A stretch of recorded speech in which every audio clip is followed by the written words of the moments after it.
Voici la question lancée. Quelle stratégie adopter afin que le financement demeure au service de la mission?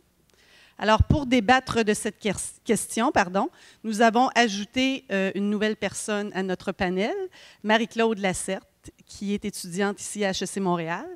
Et on aura aussi Charles et Vincent qui continueront sur ce débat. Simplement pour vous dire aussi que le débat est improvisé. Alors, on n'a pas planifié ça, les gens se lancent. Et nous avons aussi choisi à chaque débat d'inclure un étudiant parce que notre mission première aussi ici à HEC, c'est de faire en sorte que nos étudiants contribuent aux organismes à vocation sociale. Donc, pour nous, c'est très important de les sensibiliser à tout ça. Donc, c'est très important qu'ils soient sur la scène avec les deux autres gens un peu plus expérimentés dans le milieu. Alors, Vincent, à toi la parole en premier. Toujours le sondage selon la firme Raymond Chabot, Grant Thornton. Alors, dans le cas des organismes artistiques, en fait, on est dans une situation un peu idéale. On était dans une situation idéale où il y avait des conseils des arts dont le mandat était de faire du financement pour des productions artistiques. Et donc, les organismes avaient a priori juste à présenter leur projet puis essayer d'obtenir les subventions. Ça correspondait exactement à leur mission. Ça a tellement bien fonctionné que dans les dernières années, on a eu énormément d'organismes qui se sont créés et donc il y a un engorgement. Et nécessairement, maintenant, il faut trouver de nouvelles sources de financement. Il y a deux solutions, puis j'élaborerai probablement plus tard. Il y a deux possibilités, c'est de trouver des nouveaux modes d'organisation au niveau de nos organismes, au sein du milieu, comment s'organiser différemment pour être capable de trouver du financement. Et deuxième chose, c'est de travailler d'un point de vue politique à l'évolution des programmes, si on ne veut pas faire le grand écart, justement, entre mission et recherche de financement. Et il y a eu des cas, peut-être je pourrais en parler. Charles? Le mot paradoxe est venu tout à l'heure. Pourquoi les OBNL vivent ce paradoxe-là alors que les entreprises à but lucratif ne le vivent pas, au moins? C'est que, contrairement aux entreprises à but lucratif, souvent, les OBNL les revenus ne proviennent pas des services rendus ou des produits. La clientèle qu'on dessert, les usagers ou peu importe, ce ne sont pas eux qui contribuent. Et donc, on a deux modèles d'affaires. Un pour les services et l'entreprise et un autre pour le financement qui est complètement souvent à part. Alors, ce qui arrive, c'est qu'à un moment donné, ce deuxième modèle d'affaires l'emporte sur le premier. Donc, ça devient, on va organiser des événements, on va faire... puis on a beaucoup d'exemples que moi j'ai vécu où tu as toutes sortes d'idées qui t'éloignent beaucoup de ta mission. Encore une fois, ça devient une fin en soi. La solution, je pense, ne vient que de se souvenir de rester collé à la mission, de la faire vivre, d'embarquer tout le monde dans cette mission-là pour qu'elle devienne tellement forte qu'elle ne sera pas avalée par cette mission d'autre modèle d'affaires qui est le modèle de financement. Voilà. Marie-Claude? Donc, moi, j'ai un exemple, une anecdote personnelle qui concorde un peu avec la vision de Vincent. Quand j'étais étudiante à l'UQAM en production culturelle et médiatique, quand on mettait le pied dans la classe du premier cours, les profs nous disaient « Si vous êtes ici pour faire de l'argent, retournez chez vous parce que vous n'en ferez pas. » On disait « Si vous êtes ici, c'est parce que vous êtes passionné. » Et on nous apprenait dans les cours à faire des demandes de subventions. Donc, bien que je remercie mes profs d'avoir voulu nous tracer un portrait réaliste du milieu, j'aurais préféré qu'ils nous disent c'est difficile d'aller chercher de l'argent, c'est vrai, mais soyez créatifs, développez votre esprit entrepreneurial et essayez par tous les moyens de trouver le modèle d'affaires qui va vous permettre de vivre sans toujours compromettre la mission. Donc, moi, j'aime l'idée que l'argent et la mission ne sont pas continuellement, c'est pas continuellement un paradoxe. Il faut le gérer continuellement, mais ce n'est pas toujours des situations conflictuelles. Et c'est très bien possible, par exemple, d'être même une entreprise à but lucratif et d'avoir une mission sociale et environnementale et que l'argent ne prenne pas le dessus à tout coup. Des réactions? Mes deux panélistes? Oui? Oui, en fait, oui, en fait, c'est difficile quand on n'est pas capable de lever de l'argent justement par la vente de services. Puis il faut trouver ce fameux modèle d'affaires est difficile à trouver.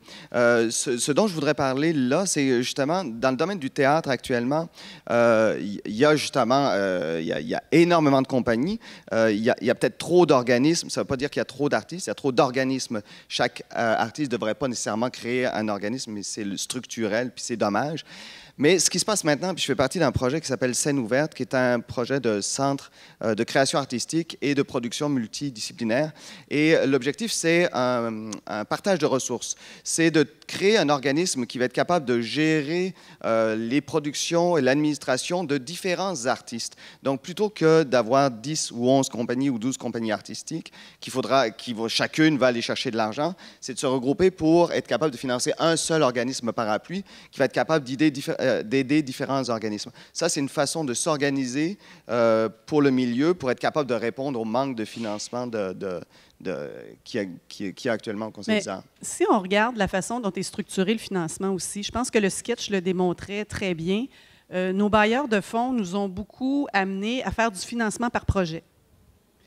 Alors, ce financement par projet-là, ce dont tu parlais tantôt, finalement, les organisations, les organismes à vocation sociale, qu'ils soient à but lucratif ou non lucratif, ont évolué, mais le financement n'a pas évolué.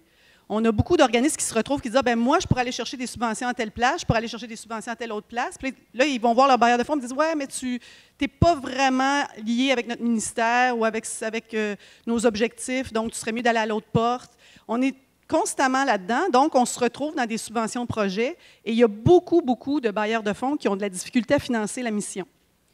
Donc, j'aimerais ça vous entendre là-dessus sur cette espèce de paradoxe ou enfin de situation qui, à mon avis, est un peu une issue sans fin, de dire on finance les projets, on ne finance plus la mission, puis les organismes ont besoin d'argent pour financer la mission. Non, effectivement, parce qu'après, on est obligé de faire toujours chercher justement toutes sortes de projets pour avoir un minimum d'argent pour le fonctionnement, et c'est là où ça devient délicat. En fait, c'est tout le problème des programmes, des cases dans les programmes. Il faut rentrer dans les cases. Et je voudrais juste témoigner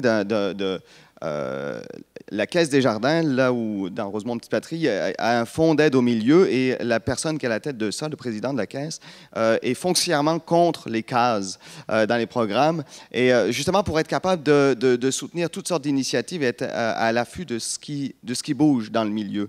Et justement, ça permet justement de soutenir les organismes dans leurs réels besoins sans qu'ils aient à se plier à toutes sortes de règles et à finalement se travestir des fois dans leur mission. Oui, je pense qu'une des solutions qu'on a, nous, trouvées aussi, c'est cette diversification des revenus. Si on dépend d'un programme ou d'un subventionnaire, un seul, on va devoir se plier à ses exigences. Si on va en chercher ce financement par 4 différents types, donc des dons populaires, un événement bénéfice pour la cause, un autre, c'est une partie de financement, bien, chacun a moins de prise et on peut plus facilement ne pas tomber dans cette dépendance. Encore une fois, si nous, on connaît quelle est la mission, justement, les bailleurs de fonds vont vouloir, eux, avoir aussi leur propre finalité. S'il n'y a pas un match parfait, c'est là où on commence à devoir se pervertir un peu. Et ça peut devenir dangereux pour la mission et pour l'organisme. Oui, mais est-ce qu'il y a une question de taille d'organisme? Parce que là, la fondation du Dr Julien, c'est plus facile, par exemple, de faire une levée de fonds que pour une petite compagnie artistique ou un regroupement ou peu importe. Oui, mais juste pour donner un exemple, on a des centres de pédiatrie sociale, 15 au Québec, qui sont autonomes, indépendants de nous, qui sont en démarrage, sont très petits, des budgets de 150 000 par année, 200 000 ou moins. Alors, leur financement... déjà des gros oui, organismes. Non, mais ça, ils sont plus grands, mais je l'avoue, il y en a qui sont à 40 000, 50 000. Alors, qu'est-ce qu'ils ont fait? Quand on parle d'argent, puis je leur dis tout le temps, il y a une partie que tu peux avoir un programme, mais une autre partie, ça va être les bénévoles. Donc, il y en a des employés non cliniques, ce sont des bénévoles qui se relaient. Ils sont dans les locaux du patro ou d'une école. C'est une subvention, c'est un don, mais qui économise une dépense. Ils ont un prêt de service d'un CLSC, une journée semaine. Si on met tout ça ensemble, le mot argent, puis des fois, quand on s'en parle, l'argent semble pouvoir acheter tout ça, et donc tu deviens dépendant. Pour te rendre indépendant, va chercher ces services-là au lieu d'aller chercher l'argent. Voilà, c'est une façon de diversifier sans être grand, mais je comprends. On a un peu le luxe, la Fondation, d'avoir passé à travers tout ça au fil des années. Alors, il ne nous reste pas beaucoup de temps. Marie-Claude? Oui. Moi, un exemple que j'ai pu constater dans mes recherches pour mon mémoire, j'étudiais des agences de communication marketing qui étaient centrées sur le développement durable. Donc, c'était des entreprises à but lucratif. Et c'est pas parce qu'ils vendaient des produits ou des services qu'ils avaient plus de facilité à aller chercher de l'argent. Ils devaient même développer eux-mêmes leur marché parce que les entreprises, leurs clients n'étaient pas prêts encore à parler de développement durable. Donc, une des manières, c'était de faire de l'éducation, de la sensibilisation pour aller chercher le public qui va leur apporter des collaborations ou des revenus.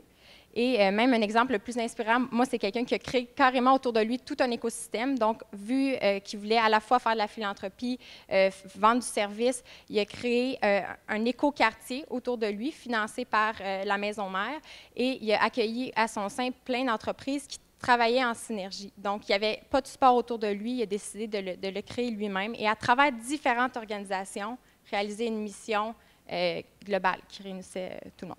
Ce que je retiens ici, la taille de l'organisme a de l'importance, la diversité, donc avoir de la diversité. Je pense aussi, ce que Marie-Claude vient de dire, je pense aussi qu'il faut penser, je ne sais pas ce que vous concluez de ça, mais il faut penser aussi à pas juste aller vers les bailleurs de fonds, il faut aller vers sa base.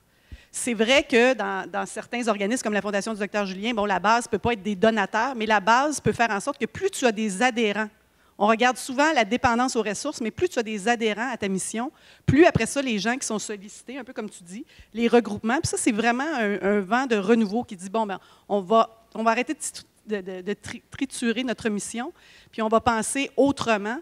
Donc, je pense que s'il y a quelque chose à faire aussi avec les gens de la base, c'est ce que tu fais refléter. Alors, merci beaucoup à nos 3 débatteurs.